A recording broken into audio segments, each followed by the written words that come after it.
Anton, deserve mong makilala ang tunay ng ina. Kahit na hindi naging madali yung buhay mo sa akin. Naubos yung yaman natin dahil sa sakit ko. Sakit mo? Dahil sa pag-ahati mo sa sugal? Ano naman, addiction is a sickness. Pero sana, hindi ka nagsisisi na ako ang nagpalaki sa'yo. Sylvia, tayo na lang naman dalawang magkasama simula pa noon, di ba? At kahit alam ko na kung sino yung nanay ko, utang na loob ko pa rin sa inyo kung sino ako ngayon. Tita Sylvia, I love you.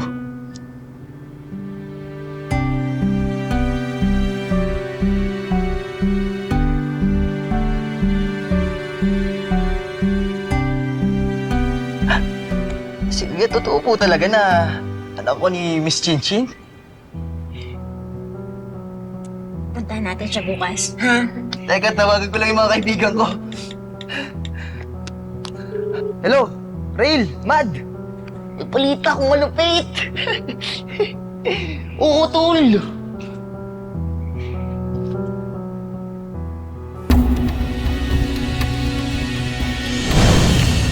Uy, ano ka? Huwag ka pa yung mga karaglaran. Baka mamaya makita tayo dito ni Anton. Di na babalik yun.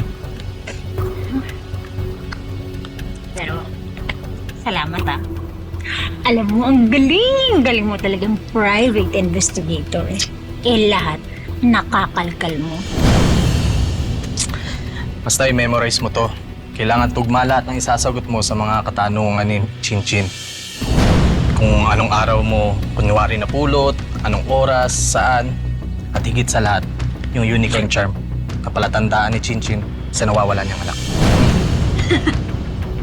Huwag ka mag-alala. Dahil pagdating sa pera, lalong tumatalas ang memorya ko dyan.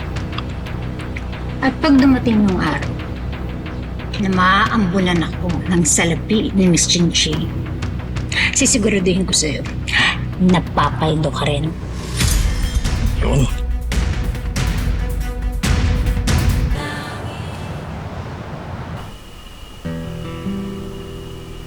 Walang halaga yung hawak mo. Pero yung dala ni Anton, yun talaga. Yun ang galing sa'yo.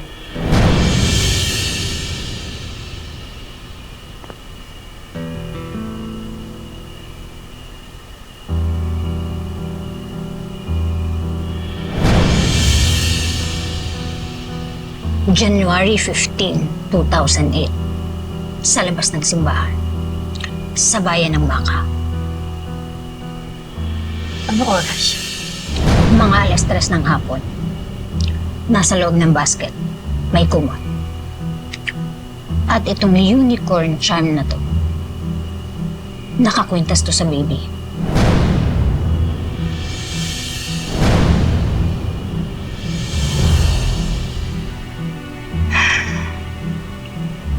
Bakit parang mukhang bago pa? Ay! Siyempre, iningatan ko yan. Palagi ko kayang pinalilinis yan. At pinarestore ko pa nga. Alam ko na balang araw, may isang nanay na mangungulila at hahanapin ang anak niya.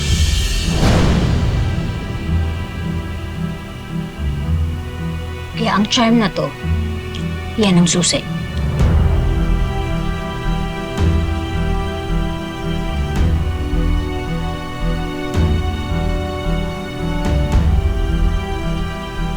Oh, hindi ka pa rin ba kumbinsido? Tingnan mo nga, oh. Pareho kayong singkit. Miss Chinchin, tingnan mo, magkawig kayo, oh.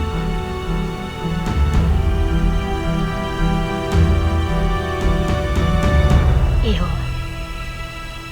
alam ko, mabigat din ang pinagdadaanan mo. Ako, ilang beses na akong umasa. Sabi ko,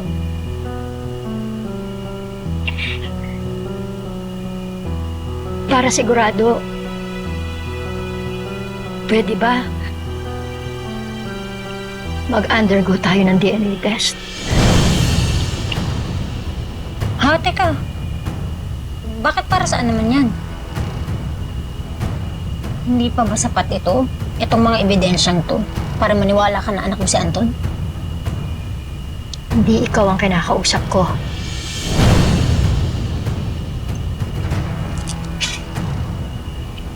Anton? Okay lang ba?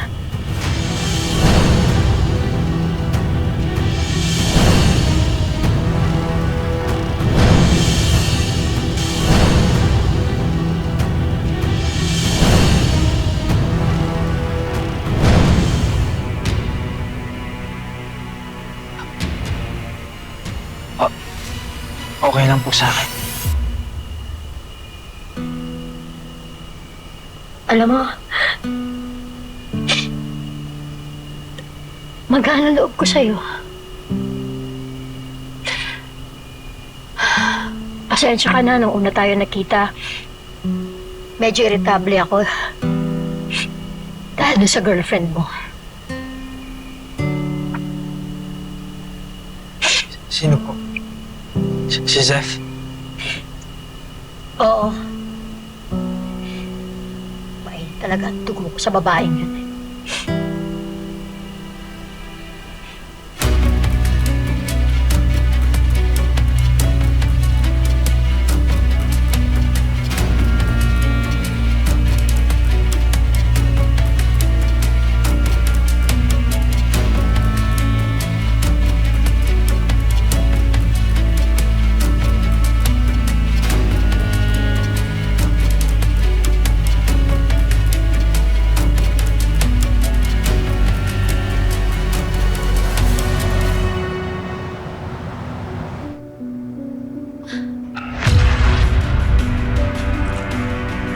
Dok, ano pong result? I'm sorry.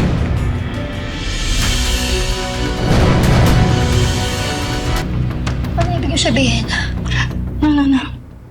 I'm sorry for the delay. But the good news is, 99.9% match kayo ni Anton. Chin, he is your son. Mom!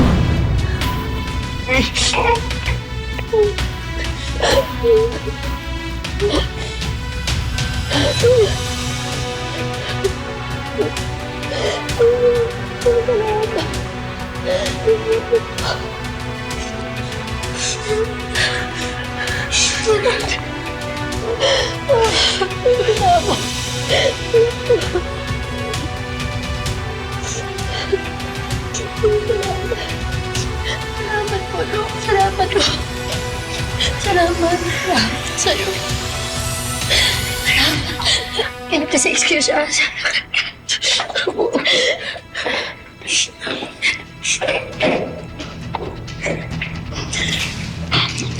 Kinabahan ako dun, ha? Sabi ko sa'yo, akong bahala. Salamat. O, eto nga. Oh. Pero in fairness, magaling kang umarte ng doktor. If the price is right, kahit anong role pa.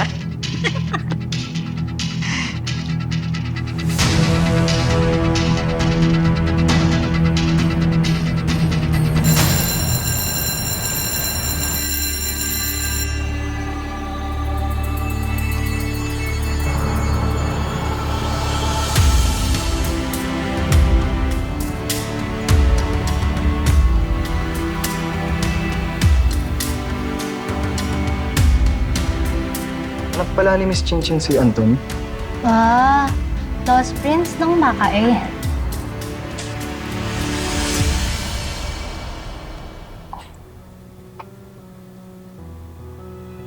Para sa anak ko, pipilitin kong tanggapin na girlfriend ka niya. Oh? Pero wag na wag mo siyang sasaktan. Eh, kapag ginawa mo yan, mananakot ka sa akin. Naiintindihan mo?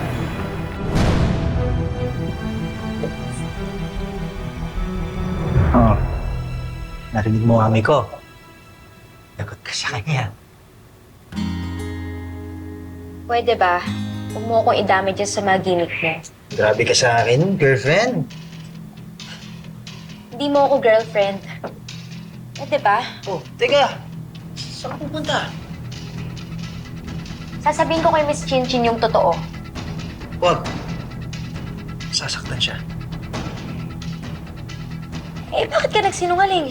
Sinabi ko na tayo na eh. Kaya please. Sakit mo na lang. Please. Ayoko. Bye.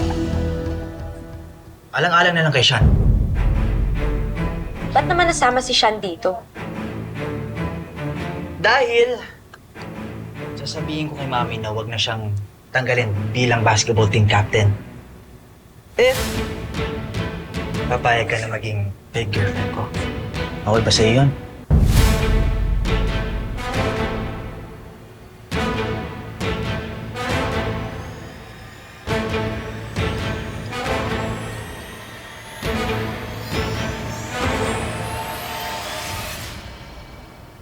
Look, girls! Wow ha, ang haba ng hair ni Zep. Yeah, right? Nung una, si Sean na basketball team captain. Ngayon naman si Anton, na anak ni Miss Chinchin. Oh, sana all na lang talaga.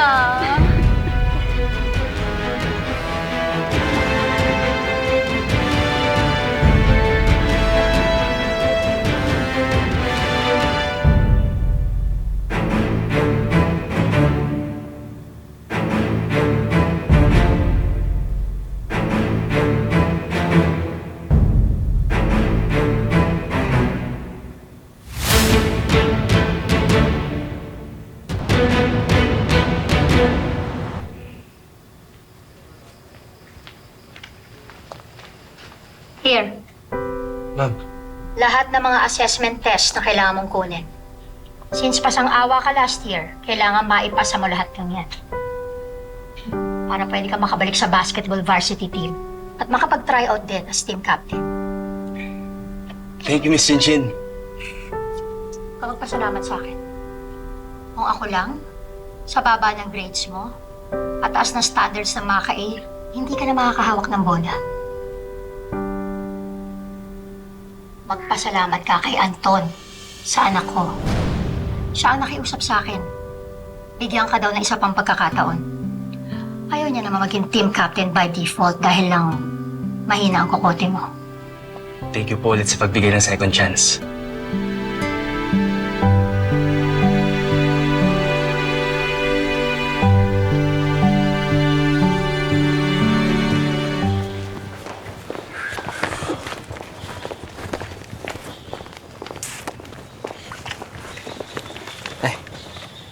Sige po.